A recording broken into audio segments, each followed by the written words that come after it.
Shabbat Shalom. Today I want to add um, a piece I think is important to the two witnesses um, is the situation that happened in the wilderness where the Most High said that he would um, take out or cut off um, all those children of Israel that was 20 and above. So this made it to the point to where only the children of Israel that was below 20 years of age were the ones that actually walked into the promised land. Um, but they were led into the promised land by two individuals. These two individuals were Caleb and Joshua. Caleb, interesting enough, um, was from the tribe of Judah, and O'Shea was his name at the time, which was later changed to Yahusha. Um, he was from the tribe of Ephraim. And so these two actually took the children of Israel under 20 into the promised land. This is very interesting because when we look at Caleb from the house of Judah, which is, 1,000 years down the road, under Solomon, the the house were split.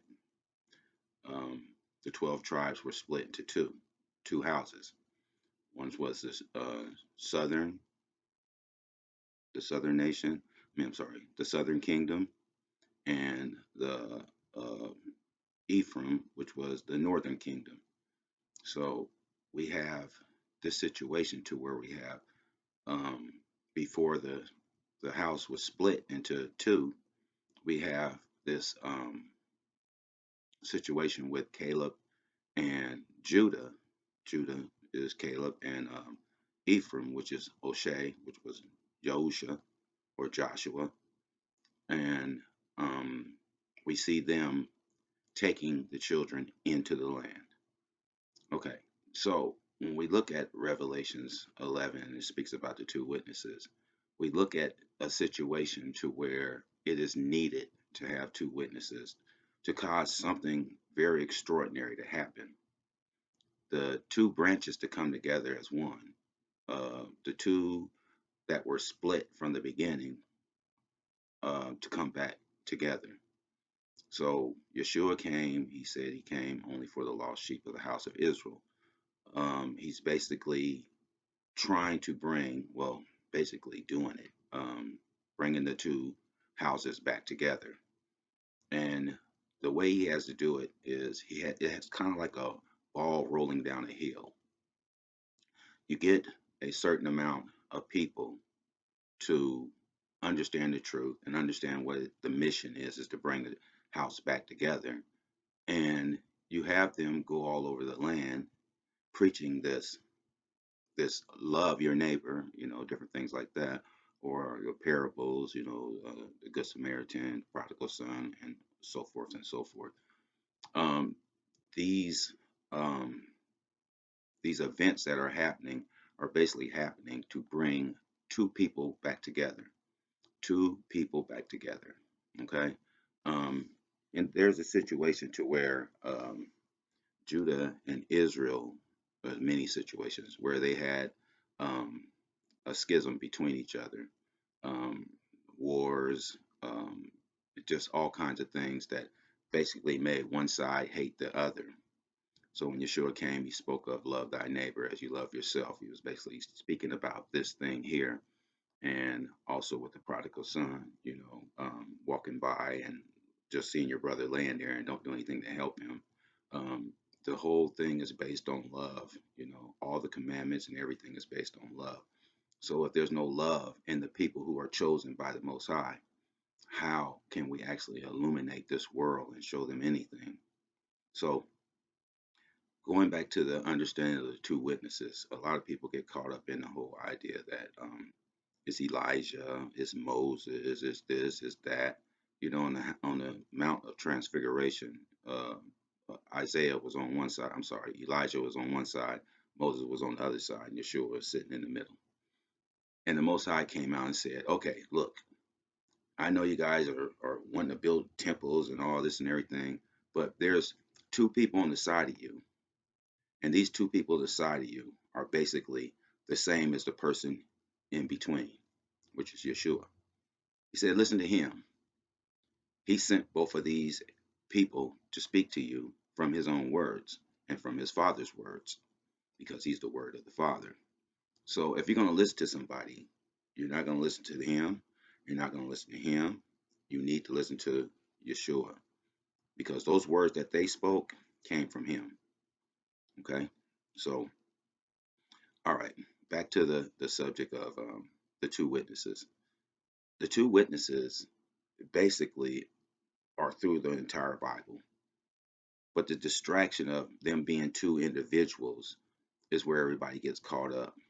It has nothing to do with that. It really doesn't. The two witnesses are the two houses that are trying to bring everything back together before the end. They're basically preaching this subject, is what they're going to be preaching while they're here. Nobody will be able to destroy them at this time that they're doing this thing. They'll try, but they'll be destroyed by the word, by the truth of the word. And we can see that happening now, where certain people are coming out, and saying, okay, well, this doesn't make sense in the Bible. Why would this be here, and why would this be here if the people that's over in Israel right now are the actual people? Nothing lines up, and they're starting to see that.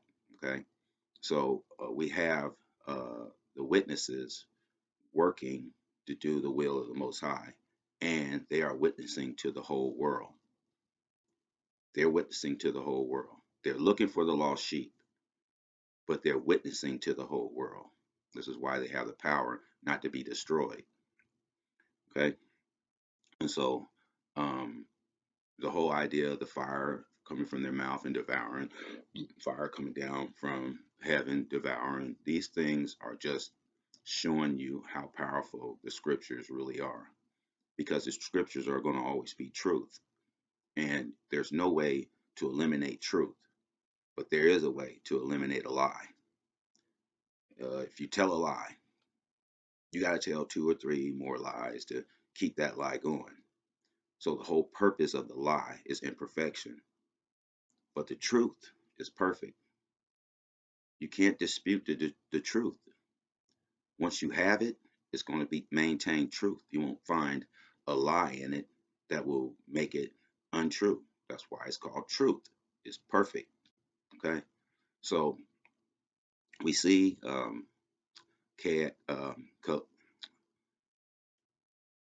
Joshua and Caleb taking these children into the promised land.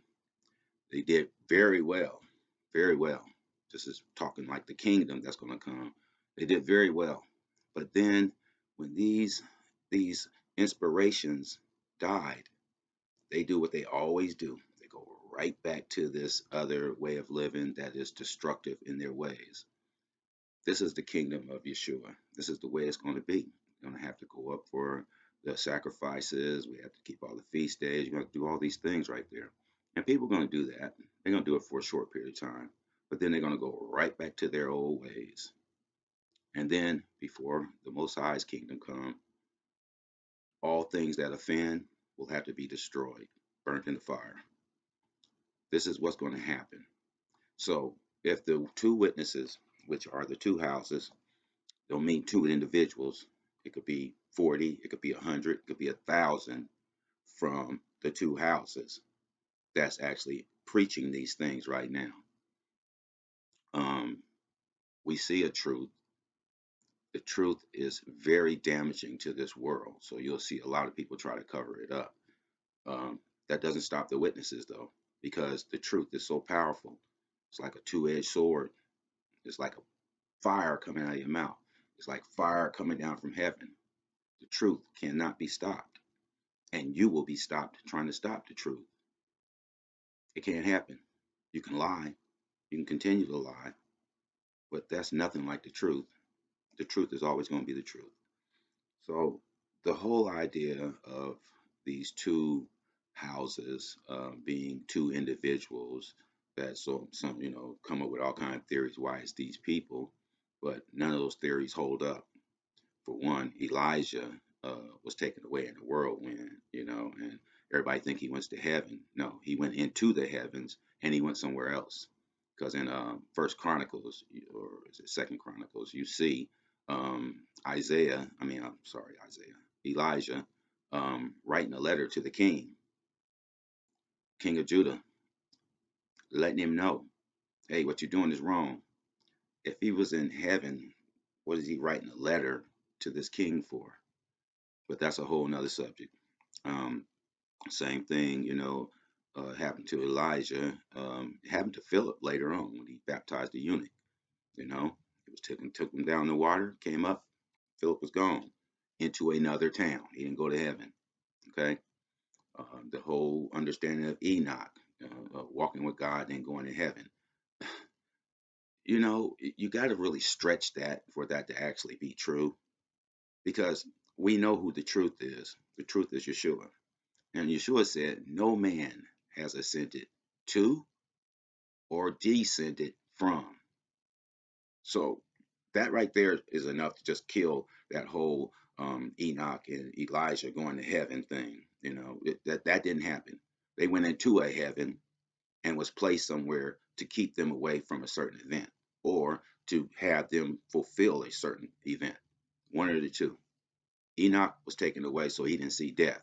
It was some crazy stuff getting ready to happen on the earth, and Enoch was taken away from that. He didn't have to see all this crazy stuff. He had a peaceful death, and he was not found. So the understanding that a man can go up in a whirlwind, I'm talking this flesh, this stuff right here that Yeshua had to put on, that made him look inferior, and he was, to all these creeps around him, but his power was the truth. And this flesh can pass away, but the truth will not. This is the point that he had to prove to his own creation, Satan, who said, hey, bow down to me and I'll give you all this and everything.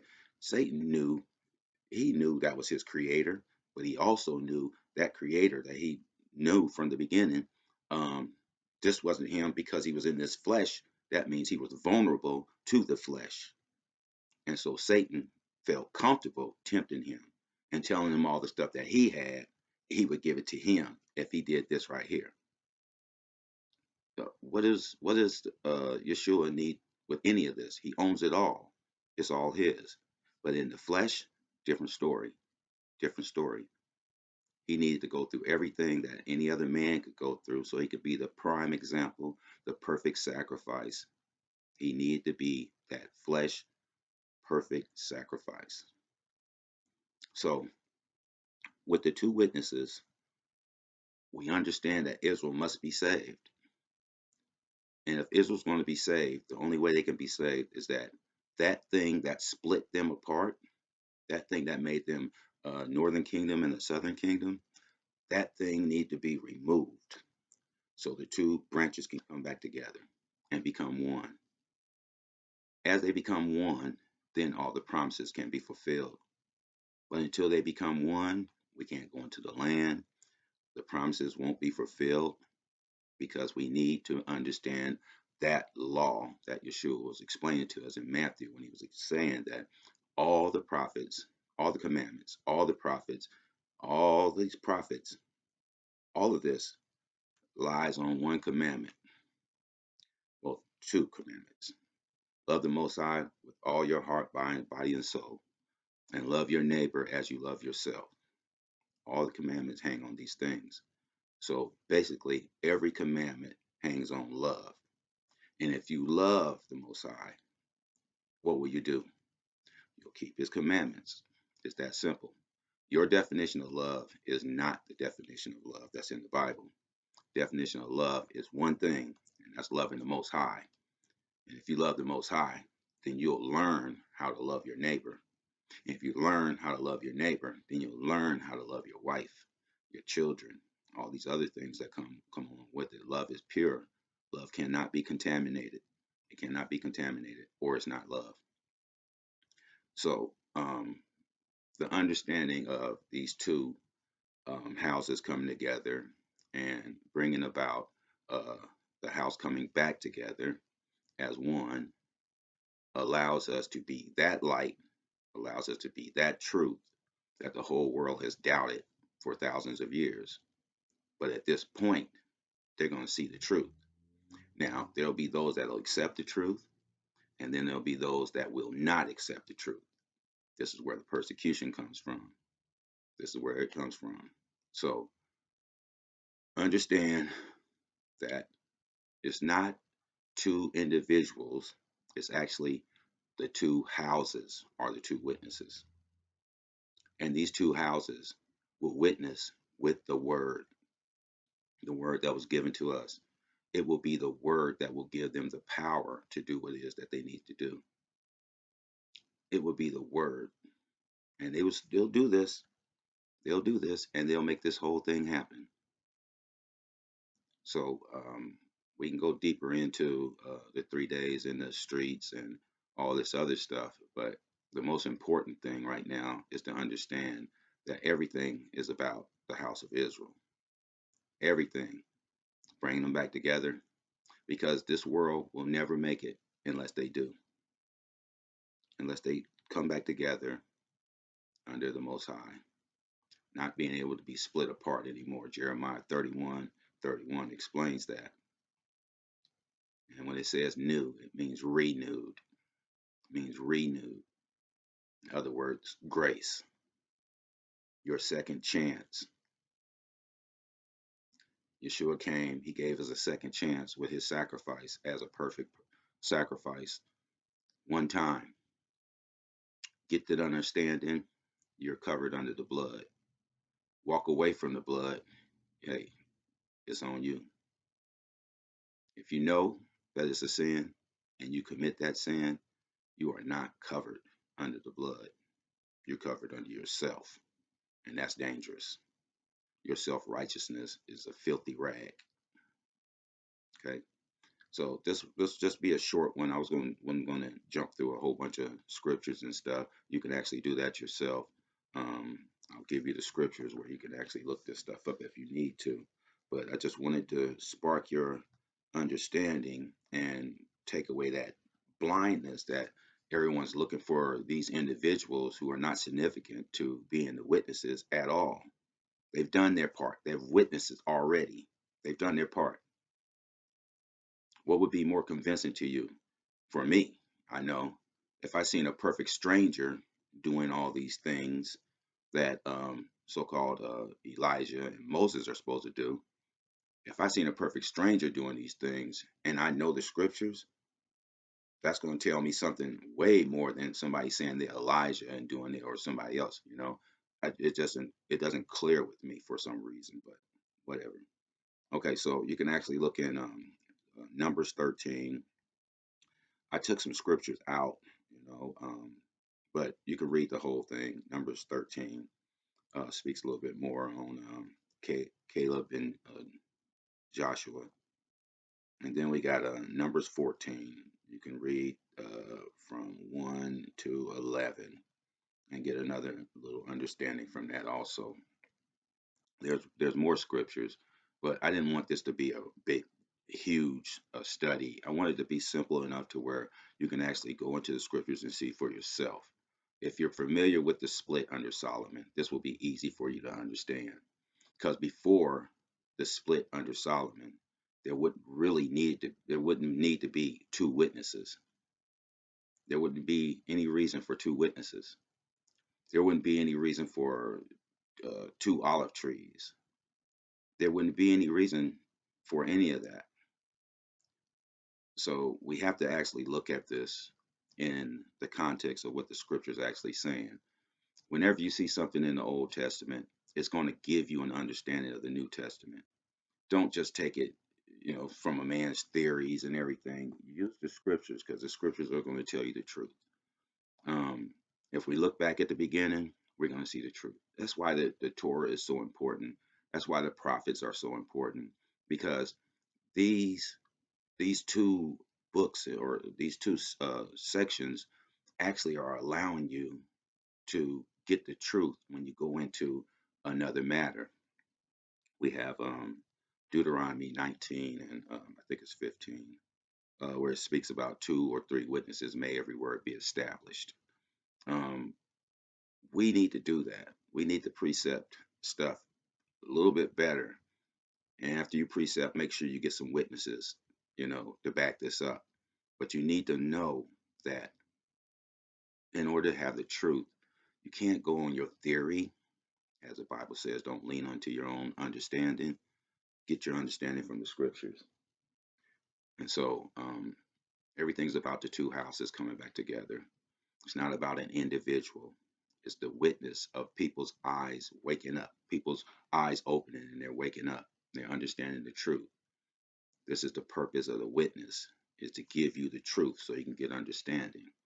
And so if you have 800 people, 400 from this side and 400 from that side, and they come together and are saying the same thing and preaching the same thing, at some point you have to understand that something is going on here. And I think it's very important that you understand what's going on. And the only way you're going to get that is from scriptures. Don't just, take somebody's word for something. Understand what it is that you're involved in. Understand what it is that, this is a salvation issue. It really is. It really is. Um, so I think that's all I have for this particular video. I will be bringing in another video that I've been working on also that I think I need to share with you. And that's all I have. Shabbat Shalom.